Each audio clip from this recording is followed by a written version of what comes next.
So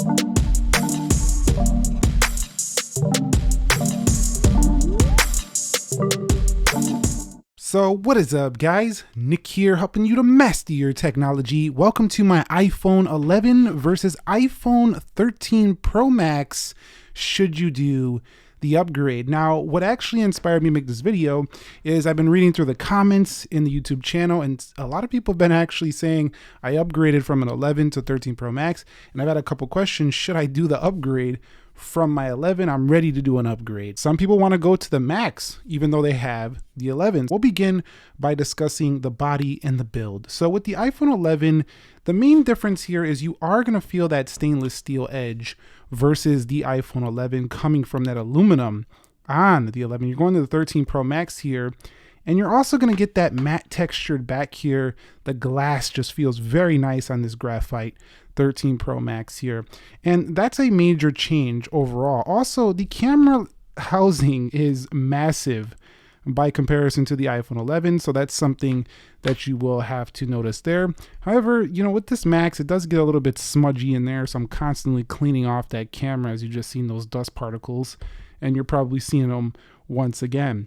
Now, in terms of weight, it is actually substantially heavier than the iPhone 11, but it's not like you're not gonna be able to handle this. 240 grams versus 194 over here. And that's partly because it has stainless steel, but a much larger battery as well. But 194 grams coming to 240. This is gonna feel like a much heavier phone, so keep that in mind. But you might be okay with that since you're planning on going to this phone anyway. Just to keep that in mind. But also, the iPhone 13 Pro Max does have the ceramic shield on the front, and it does have just an overall more durable build. However, if you do drop this thing, you will get this nicked up, but the stainless steel is super durable. So I would say it's a more durable phone as well. Although the 11 is built like a tank too, so I'm not really upset with that. Now, talking about the key differences in display, it's pretty easy to notice right away that we have a much different notch here, but it's a major update. And honestly, guys, it's not really easy to see it looking through this camera how much better the display is over here for the iPhone 13 Pro Max, but it is night and day. It is going to be the most amazing change for you if you are upgrading from the 11. Not only that, you do have a much brighter display. We're talking about 625 nits of brightness on the 11, going up to a 1000 peak here for the 13 Pro Max. So that ensures that you're going to have an extremely bright display, not only outside, indoors, but it's going to be so bright that at nighttime, if you're reading or you accidentally raise the brightness up, you're going to be, whoa, that is way too bright for me. So it's definitely a really good display. Not only that, 120 hertz makes this a far smoother experience. And it's just something you got to see in person. I've mentioned that 1,000 times over. But honestly, this is one of the areas, if I had an 11, I would be like, yep, I got to get that. Like, this is a major change. Although, you know, you might say on the front, well, it's still an iPhone. It still has a notch. The bezels are much thicker here for the iPhone 11. This is one of the people's reasons why they skip out on the 10R in the 11 was because this LCD panel, and that does go to OLED. So you have worse viewing angles here as well. It gets a little bit washed out, and up close, the text is nowhere near as sharp. However, some people say it doesn't matter. It does matter if you're comparing them side by side, and you're going to be upgrading and paying the premium, because you're definitely going to be paying way more money for this one than you did for the iPhone 11, so it better be way better. So definitely is in that respect. The size difference is also quite noticeable. You know, you have a much larger display to view content, and I don't think it's like night and day, like it's going to be like a life-changing thing, but it's definitely something that, you know, you'll enjoy and appreciate that extra screen real estate, because at 6.1 inches, it's still enough space to get stuff done. But over here, it's just extra spacious. Let's just put it that way. It's just extra space to get even more done. One area that you don't really see a major change is the software, and that's mostly because Apple is really good at keeping their devices updated and not letting you feel like what you bought left you behind. So I'm able to put the focus mode on here, and then it'll automatically go on the iPhone 11 because it's essentially the same software. In addition to that, on the home screen, you do have the same widget support, so that doesn't change much either. So that's pretty cool as well. So definitely enjoy that. Not only that, you have the same SharePlay features, FaceTime features, iMessage is the same.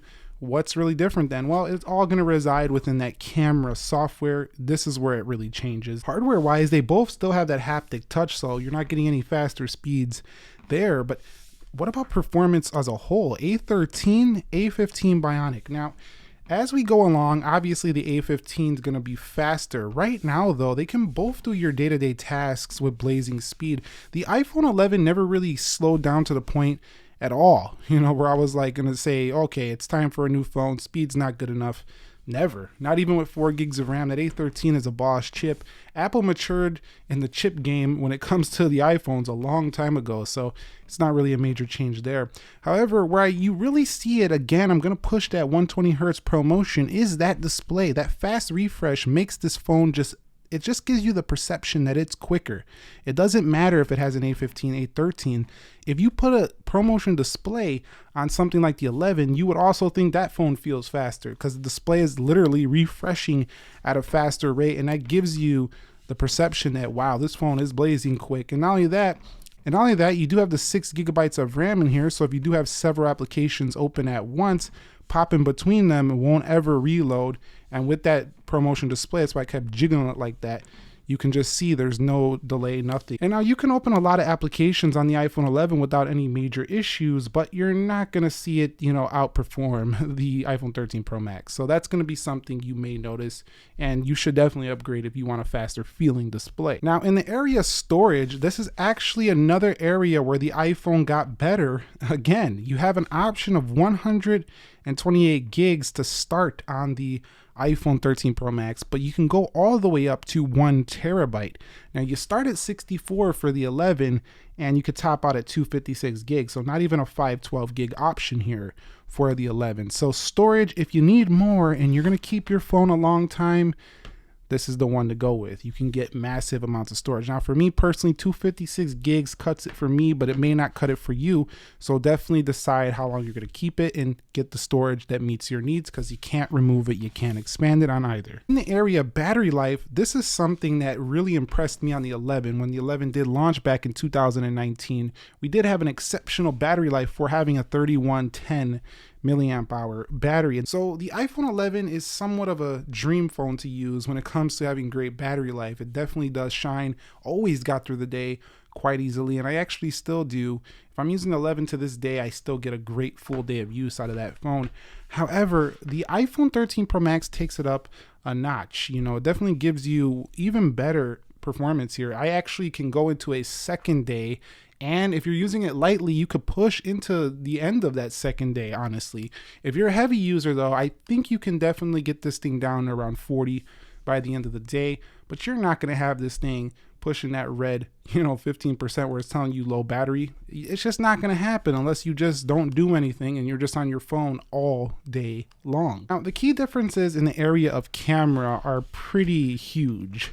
So with the iPhone 11, you did get one of the best values for the camera. Like, it's a great camera. It has an ultra wide. That standard lens is great iPhone lens you expect.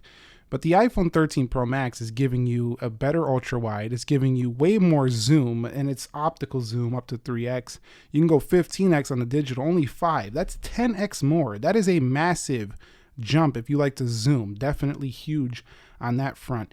Now, also, the video modes do both go to 4K 60, but you can do 4K 60 HDR video on here. And not only that, it also has a sharper overall result.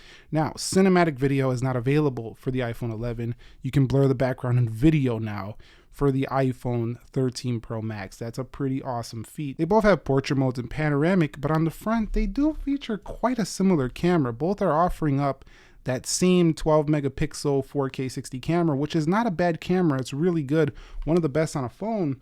However, cinematic video on the front comes to the iPhone 13 Pro Max. So this is a huge jump. And let's talk about audio here. We'll begin with the iPhone 11. Overall, feel is just as premium, and to save a little bit of cash and get that same. You hear that? That's quite loud. Let me go ahead and bring the mic down a little more. Feels like a better deal at some times, just having that same stainless steel edge around the back, the same textured on the glass in the rear. So clearly the louder audio on the 11 comes from the bottom speaker, and it's been very good. Let's try the iPhone 13 Pro Max. Overall, feel is just as premium, and to save a little bit of cash and get that same feels like a better deal at some time. I don't know which one sounded louder to you, but to me, the iPhone 13 Pro Max. Just having, that same stainless steel edge around the back, the same texture. It's like the 11 on steroids with the audio. So definitely pretty amazing audio. It's a jump to the iPhone 13 Pro Max as well. But when it comes to the phone call quality, this is a actual huge jump to the 13 Pro Max. You have much improved phone call because you do have much better reception strength pretty much anywhere you go with the 13 Pro Max. In addition to that, I found the mobile data performance to really outshine the iPhone 11, giving me full bars pretty much everywhere. And not only that, this phone did have 5G. You don't have it there for the 11. The 11 is a great 4G option if you want to save some cash and you want a really good iPhone. However, it just really can't compete in most areas with the 13 Pro Max. Now, you can see right here, Face ID is somewhere it does compete very well because Apple doesn't seem to put Touch ID on the iPhones. I thought we were going to see it in display or maybe one on the side here with the Face ID for this phone, but no, you get a similar experience. Although I found the iPhone 13 Pro Max could unlock a little bit better on some weird angles versus the 11. That's about all I noticed. So in conclusion, the iPhone 11 versus the iPhone 13 Pro Max. The iPhone 11 has really stood the test of time. People are still buying this phone to this day. It's a really great option, mostly because it gives you the dual camera, good battery life, very fast performance, nice large display. However, if you want a way better display, like way better, you want much more contrast, the OLED performance, this is the phone you want to get right here. You want better audio, you want a more premium build, and you want to treat yourself to something much nicer than the 11. This is the move right here. That's not to say the 11 is a bad phone. It's still a recommended device depending on the individual. But the 13 Pro Max, if you're asking me, should I upgrade? If you can swing it, definitely I would do the upgrade. Now, if you think this is slightly too large, consider the 13 Pro, which I covered just the other day, talking about why I switched to that. You might want to check that video out, link down below or up here in a card. If you found this video helpful, entertaining, informing, do me a favor, click the like button for me, subscribe if you haven't already, and let me know your thoughts on this one. I'd love to hear what you got to say. Have a great holiday, and I'll catch you all in the next one. Nick here. Be sure to be well, and peace.